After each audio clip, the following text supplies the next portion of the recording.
नमस्कार, स्वागत है आपका सूत्रा नेटवर्क में। चलिए नजर डालते हैं आज की मुख्य खबरों पर। तियानजिन में चल रहे शंघाई सहयोग संगठन शिखर सम्मेलन के दौरान प्रधानमंत्री नरेंद्र मोदी और चीन के राष्ट्रपति शी जिनपिंग की लगभग 1 घंटे लंबी द्विपक्षीय बैठक हुई। दोनों नेताओं ने सीमा पर शांति, व्यापारिक सहयोग, कैलाश मानसरोवर यात्रा और भारत चीन के बीच सीधी उड़ानें फिर से शुरू करने जैसे मुद्दों पर चर्चा की। शी ने कहा है कि ड्रैगन और हाथी का साथ आना बहुत जरूरी है, जबकि मोदी ने 2.8 अरब लोगों के साझा हितों पर जोर देते हुए कहा कि आपसी विश्वास और सम्मान पर आधारित रिश्ते पूरी मानवता के लिए कल्याणकारी होंगे। शी जिनपिंग और मोदी ने ये भी स्पष्ट किया कि भारत और चीन साझेदार है, प्रतिद्वंदी नहीं। दोनों नेताओं ने ग्लोबल साउथ, बहुध्रुवीय विश्व व्यवस्था और क्षेत्रीय स्थिरता पर सहयोग की जरूरत जताई। इस दौरान भारतीय प्रतिनिधिमंडल में NSA अजीत डोभाल और विदेश सचिव विक्रम मिस्री मौजूद थे, जबकि चीनी पक्ष से प्रधानमंत्री ली कीयांग और विदेश मंत्री वांग यी शामिल रहे।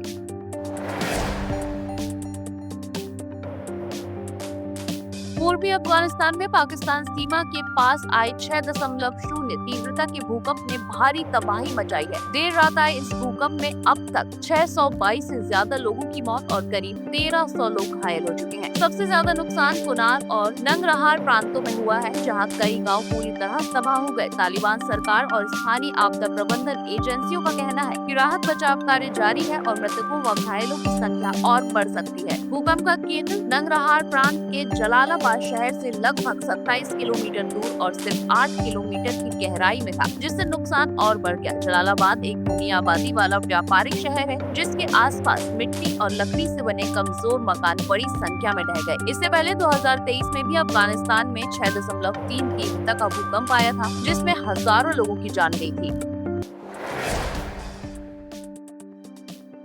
तियानजिन में हुए SCO शिखर सम्मेलन में भारत, चीन और रूस की नजदीकियों ने अमेरिका की चिंता बढ़ा दी है। इसी बीच नई दिल्ली स्थित अमेरिकी दूतावास ने ट्वीट कर भारत अमेरिका संबंधों को 21वीं सदी का निर्णायक रिश्ता बताते हुए नवाचार, रक्षा और द्विपक्षीय सहयोग पर जोर दिया। दरअसल अमेरिका ने भारत पर 50% टैरिफ लगाकर रूस से तेल खरीदने का आरोप लगाया था, जिससे रिश्तों में खटास आई। भारत ने इसे अनुचित करार दिया और अमेरिका में भी ट्रंप प्रशासन की टैरिफ नीति का विरोध हो रहा है। सम्मेलन में चीन के राष्ट्रपति शी जिनपिंग ने अमेरिका पर निशाना साधते हुए कहा है कि आधिपत्यवाद और सत्ता की राजनीति स्वीकार नहीं है। उन्होंने SCO देशों के बीच सुरक्षा सहयोग, मतभेदों का समाधान और बाहरी हस्तक्षेप के विरोध पर बल दिया। साथ ही क्षेत्रीय शांति और स्थिरता बनाए रखने की अपील की।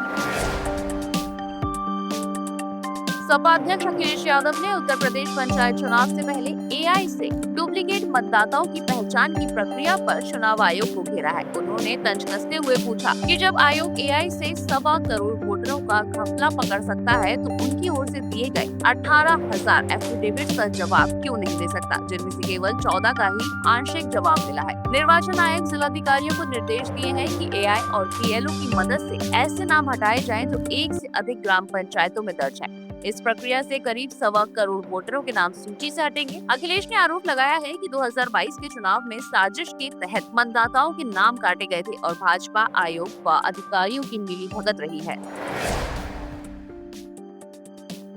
बॉलीवुड के रोमांस किंग शाहरुख खान को फिल्म जवान के लिए बेस्ट एक्टर का नेशनल अवार्ड मिला है। ये उनका पहला नेशनल अवार्ड है। इसी तरह रानी मुखर्जी को भी मिसेस चटर्जी में शानदार अभिनय के लिए पहली बार नेशनल अवार्ड से सम्मानित किया गया। दोनों कलाकारों ने इस उपलब्धि पर खुशी जताई और साथ मिलकर जश्न मनाया। शाहरुख खान और रानी मुखर्जी ने एक वीडियो में डांस कर अपनी खुशी साझा की। इसी दौरान शाहरुख ने बेटे आर्यन की film the bads of Bollywood के गाने तू पहली तू आखिरी का प्रमोशन भी किया। वीडियो में शाहरुख ब्लू टी-शर्ट, जीन्स और कैप में नजर आए, जबकि रानी ने व्हाइट शर्ट और जीन्स में कैजुअल लुक अपनाया। पोस्ट में शाहरुख ने लिखा, नेशनल अवार्ड हमारी अधूरी ख्वाहिश पूरी हो गई। बधाई हो रानी, आप क्वीन हैं और हमेशा प्यार रहेगा। फैंस को शाहरुख और रानी की ऑन स्क्रीन जोड़ी हमेशा पसंद आई है। दोनों ने कुछ कुछ होता है, कभी अलविदा न कहना, चलते चलते और कल हो ना हो जैसी फिल्मों में साथ काम किया है, जिनमें उनकी केमिस्ट्री को खूब सराहा गया।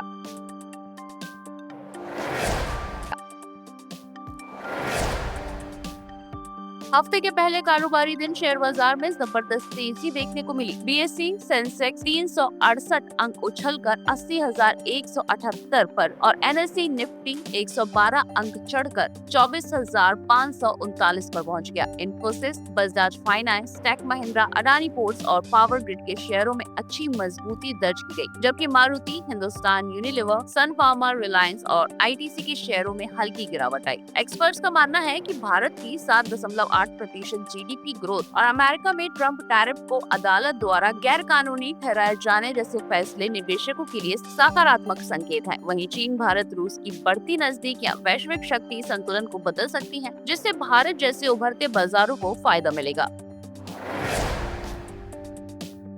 नई स्टडी में पाया गया है कि क्लोपिडोग्रिल हार्ट अटैक और स्ट्रोक से बचाने में एस्पिरिन से 14% ज्यादा प्रभावी है और इसके साइड इफेक्ट्स भी लगभग समान हैं। 29,000 से ज्यादा मरीज पर किए गए इस रिसर्च के नए नतीजों ने मेडिकल जगत में नई उम्मीद जगाई है। दशकों से एस्पिरिन खून पतला कर ब्लॉकेज रोकने के लिए पहली पसंद रही है, लेकिन क्लोपिडोग्रिल ने इसे ज्यादा सुरक्षित और असरदार विकल्प साबित किया है। विशेषज्ञों का मानना है कि आने वाले समय में ये दवा हार्ट मरीजों के इलाज में नई गाइडलाइन तय कर सकती है, खासकर क्योंकि ये जेनेरिक और किफायती रूप में उपलब्ध है।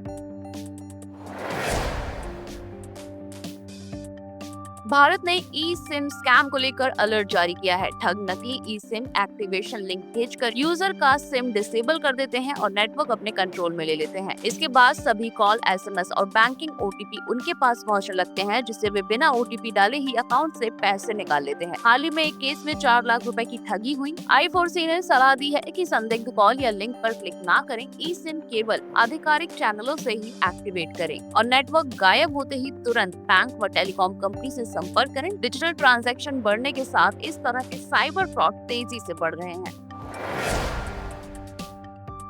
भारत 2026 के मध्य तक 2 बड़े पनडुब्बी सौदों को अंतिम रूप देने की तैयारी में है, जिससे हिंद प्रशांत में चीन की बढ़ती मौजूदगी के बीच नौसेना की पानी के नीचे की ताकत में बड़ा इजाफा होगा। पहला प्रोजेक्ट मौजूदा प्रोजेक्ट 75 का विस्तार होगा, जिसके तहत मजगांव डॉक लिमिटेड और फ्रांस की नेवल ग्रुप मिलाकर 36,000 करोड़ रुपए की लागत से 3 अतिरिक्त स्कॉर्पियन क्लास पनडुब्बियां बनाएगा। दूसरा और बड़ा प्रोजेक्ट 75I, जिसकी कीमत 65,000 करोड़ रुपए है। इसमें 6 अगली पीढ़ी की स्टील्थ पनडुब्बियों का निर्माण होगा। इनमें एयर इंडिपेंडेंट प्रोपल्शन जैसी उन्नत तकनीकी होंगी और ये जर्मनी की थीशेनक्रोप मरीन सिस्टम्स के साथ साझेदारी में बनाई जाएंगी। दोनों प्रोजेक्ट्स की डिलीवरी 2032 से शुरू होगी, जो हिंद महासागर में चीनी पनडुब्बी गश्तों को रोकने की भारत की समुद्री रणनीति में अहम कदम साबित होगा। सितंबर की शुरुआत में ही देश भर में बारिश ने कहर बरपाना शुरू कर दिया है। उत्तर प्रदेश में मूसलाधार बारिश से हालात बिगड़ गए हैं और 44 जिलों में रेड अलर्ट जारी किया गया है। आगरा, अलीगढ़, वाराणसी, प्रयागराज और झांसी समेत कई जिलों में नदियां उफान पर हैं और बाढ़ जैसे हालात बन गए हैं। बिहार के दरभंगा, किशनगंज, सीतामढ़ी और अररिया समेत कई जिलों में भारी बारिश की चेतावनी है, जबकि भागलपुर और खगड़िया जैसे इलाकों में बाढ़ से परेशानी बढ़ गई है। मध्य प्रदेश के उज्जैन, बैतूल, खंडवा समेत कई जिलों में भी मूसलाधार बारिश का अलर्ट जारी हुआ है। पहाड़ी राज्यों में हालात और गंभीर हैं। जम्मू कश्मीर में बादल फटने से 3 लोगों की मौत हो गई। वहीं हिमाचल और उत्तराखंड के कई जिलों में रेड अलर्ट जारी किया गया है। दिल्ली एनसीआर में भी भारी बारिश की संभावना है और कुछ इलाकों में येलो अलर्ट लगाया गया है। क्लब में हमारा मानना है कि आपकी आध्यात्मिक यात्रा उतनी ही सार्थक होनी चाहिए जितनी कि उसकी मंजिल। 10 सालों से भी अधिक समय से हम श्रद्धालुओं को भारत के सबसे पवित्र स्थलों, जिनमें अयोध्या, काशी, मथुरा शामिल हैं, इन सब से जोड़ते हैं। रामायण और अन्य प्राचीन ग्रंथों से प्रेरित हमारे विशेषज्ञ मार्गदर्शक एक प्रामाणिक और गहन संतुष्टिदायक अनुभव सुनिश्चित करते हैं। हमने 120 से अधिक गंतव्यों की 500 से अधिक तीर्थ यात्राओं में 15,000 से अधिक प्रसन्न श्रद्धालुओं का सफलतापूर्वक मार्गदर्शन किया है, जिससे आपकी यात्रा आरामदायक, किफायती और आध्यात्मिकता से भरपूर बने। हमारी तेज, विश्वसनीय और किफायती यात्राओं के साथ आपका एकमात्र ध्यान आपकी भक्ति पर है। रामायण क्लब को अपनी तीर्थ यात्रा को एक यादगार अनुभव बनाने का मौका दें। अधिक जानकारी के लिए हमारी वेबसाइट पर क्लिक करें।